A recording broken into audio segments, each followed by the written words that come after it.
Hello, you beautiful bastards, and welcome to my so-called show. It's been 10 years since The Witch was released, and since then director Robert Eggers has been killing it with his talent for surreal, nightmarish imagery to his eye for detail for historical accuracy, in a time when historical accuracy is thrown out of the window to pander to the ideals of idiots that brought these monstrosities. Thankfully, Eggers still never forgets to bring us quality storylines, helped by some engaging performances by very talented actors, and with haunting batshit classics from The Witch, The Lighthouse, and The Northman. Can good old Eggers add another trophy of "What the hell was that?" to his mantle? Well, slutty ladies and not so gentlemen, let's find out now with Nosferatu.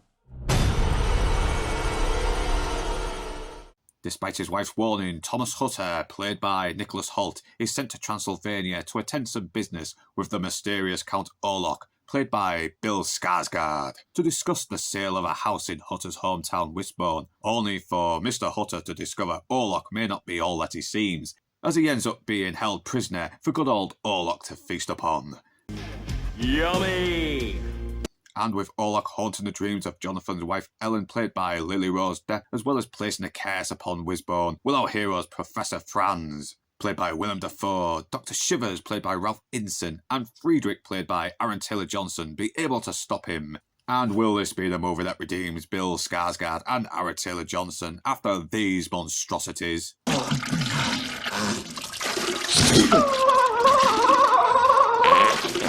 Despite being a remake of a remake, Nosferatu is still a brilliantly made film that pretty much is the same as the last two classics while also still being its own thing. Nicholas Hoult excels as the mild-mannered Thomas, whose kind nature is challenged, forcing him to take action when he learns of the danger his wife and friends are in. Ralph Inson is convincing as Dr. Shivers. Aaron Taylor-Johnson and Emma Corrin are also good as Thomas's friend Friedrich and his wife Anna. Simon McBurney is convincingly unhinged as Knock.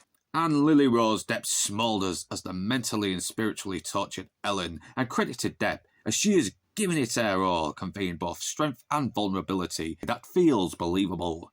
William Dafoe once again does a great job as vampire expert Professor Franz, and he's obviously having a ball playing this absolute nutjob, but at the same time he never goes over the top. He still comes across as someone who knows what he's doing. Every word that comes out of his mouth feels believable, and to be honest, the same can be said about the other characters. Also, the cast do have some great chemistry as these great minds join together to figure out what the fuck is happening. The dialogue feels consistent to the time period, as there never seems to be any hint of modern day phrases like toxic or patriarchy. Even Eggers doesn't fuck about when it comes to the haunting imagery. Every single shot looks like something out of a nightmare I couldn't wake up from nor wanted to. These are some damn good visuals that make the despair that Orlok unleashes feel real. And speaking of which, Bill Skarsgård is at his best as Count Orlok, and this guy does not fuck about. This man is a force to be reckoned with. Big, imposing, unforgiving, cold-blooded, and no, none of that I can fix him crap. He is pure evil, out to spread misery, suffering, and death whenever he roams. Even when he's not on screen, you can feel his presence. You know he has power over everyone, especially when Thomas and Ellen's relationship is threatened by Orlok's presence. And I'm not gonna lie, I felt really bad for them knowing the turmoil Orlok was putting them through. But once again, here comes the nitpicks. Sorry. Boo this man!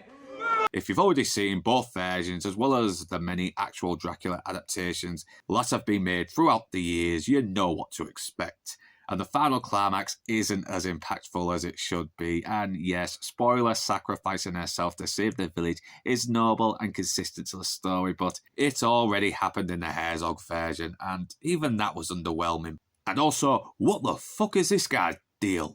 Why is he constantly popping up in movies? Why do Hollywood keep casting him in stuff? He never advances the plot. He never does anything apart from, cool magic shit. And then they remove him whenever they release the movie on stream or Blu-ray. What the hell?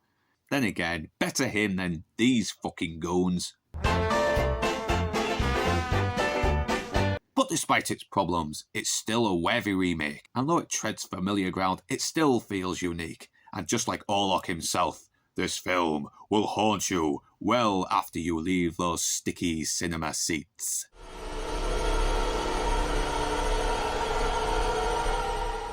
And whether you beautiful bastards are Northern, English or not, thanks for watching, and do remember to like, comment, share, subscribe, and ring that bell in order to be notified. And if you wish to further support this channel, then the links are in the description below. But right now, that's me done, and I'm off to the pub. And let's hope this year will be more forgiving to mankind.